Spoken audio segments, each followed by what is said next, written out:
Welcome back to Raul Effect, where we uncover the hidden patterns of human connection, emotional attachment, and the psychology behind love, distance, and deeper relationships. What if an avoidant pulling away is not always a sign that they stopped caring, but a sign that something deeper was triggered inside them?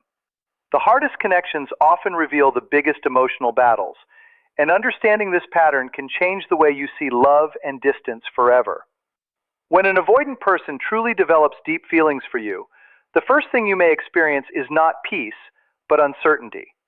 Not because the connection is weak, but because the connection is powerful enough to awaken emotions they have spent years keeping under control. There may be moments where everything feels natural, the conversations feel deeper, the connection feels effortless, and being around each other creates a sense of comfort that feels rare. But then, just when the relationship begins to feel secure, something changes. They become distant. They communicate less.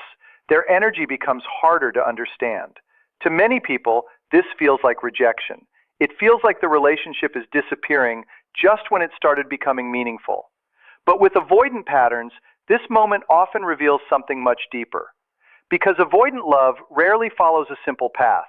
It often moves through a repeating cycle: closeness, emotional intensity, distance, and withdrawal. If you misunderstand this cycle, you may believe their feelings disappeared, but sometimes the opposite is happening. Sometimes the connection became important enough to trigger fears they never learned how to handle. The confusing part is that the bond often feels real from the beginning. There is usually a strong emotional pull.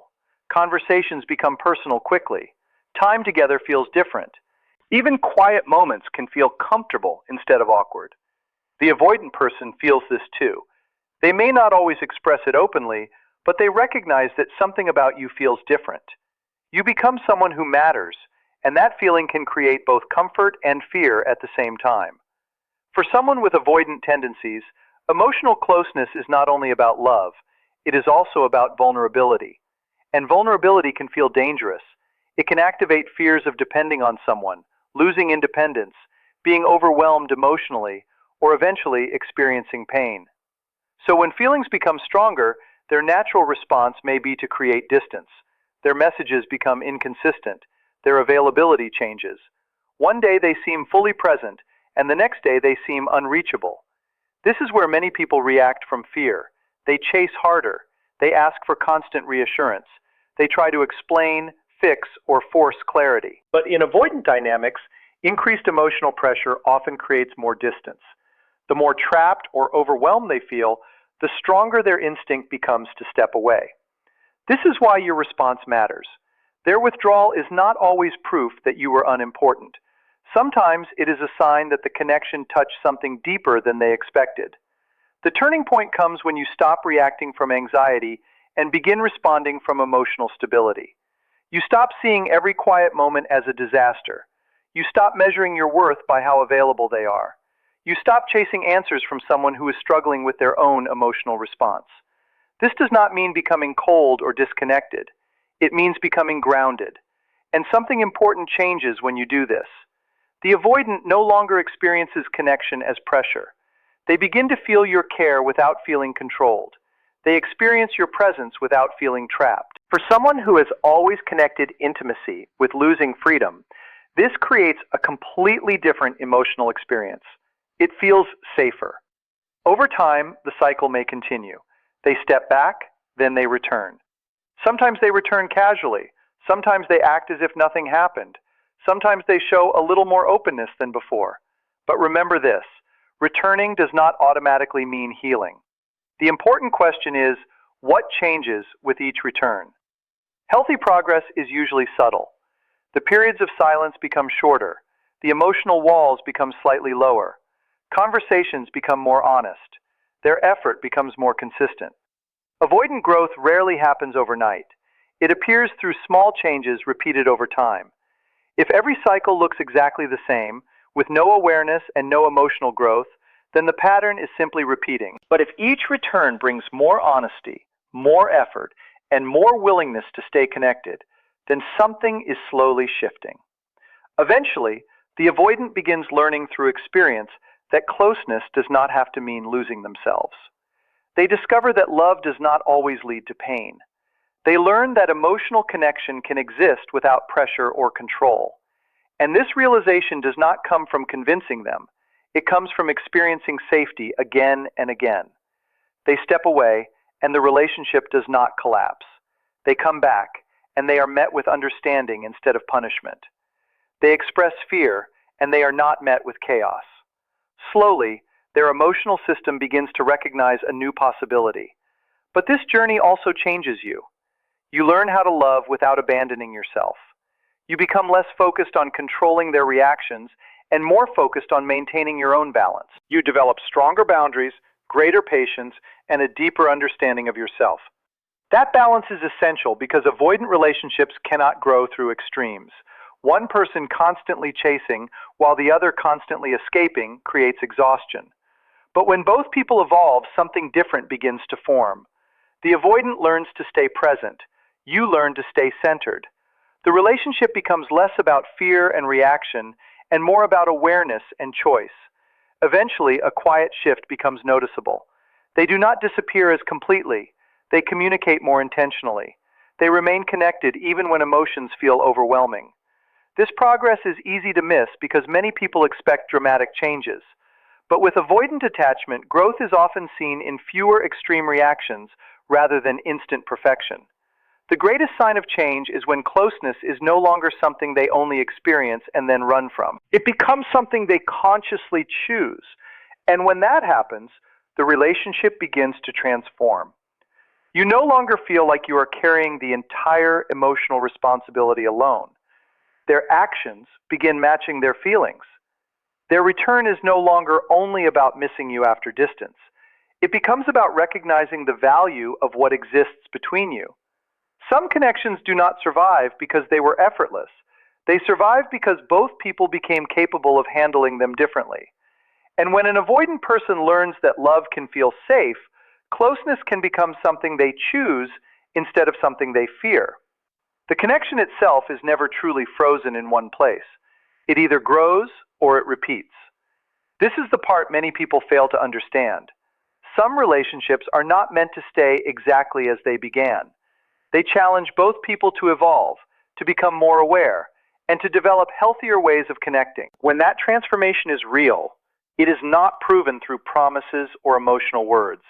It appears through actions. It shows in consistency. It shows in emotional availability. It shows in the ability to remain close without seeing intimacy as something dangerous. So when you are involved with an avoidant person who continues to return, the most important question is not simply, why do they keep coming back? Anyone can repeat the same pattern of leaving, missing someone, and returning. The deeper question is, what is actually changing within that pattern? Are they becoming more emotionally open with time, or are they simply becoming more comfortable keeping you in a state of uncertainty? Are their returns bringing more honesty and connection, or are they creating another round of confusion? Are they learning to communicate when they feel overwhelmed, or are you still left alone to carry the emotional weight of their silence? And you must ask yourself the same thing. What is this dynamic creating inside you? Are you becoming stronger, calmer, and more secure within yourself? Or are you becoming more anxious, exhausted, and disconnected from your own value? Because the same relationship pattern can lead to completely different outcomes depending on how both people respond to it. If each cycle creates more understanding, better communication, stronger boundaries, and greater emotional responsibility, then something meaningful may be developing. But if every cycle leaves you feeling drained, unstable, and convinced that inconsistency is something you simply have to accept as love, then the lesson may not be about waiting longer. The lesson may be about choosing yourself. This is why intensity cannot be the only measurement of love. Strong emotions do not automatically mean progress. Chemistry does not automatically create security. Missing someone does not automatically mean two people are building something healthy. What matters most is the direction the connection is moving in.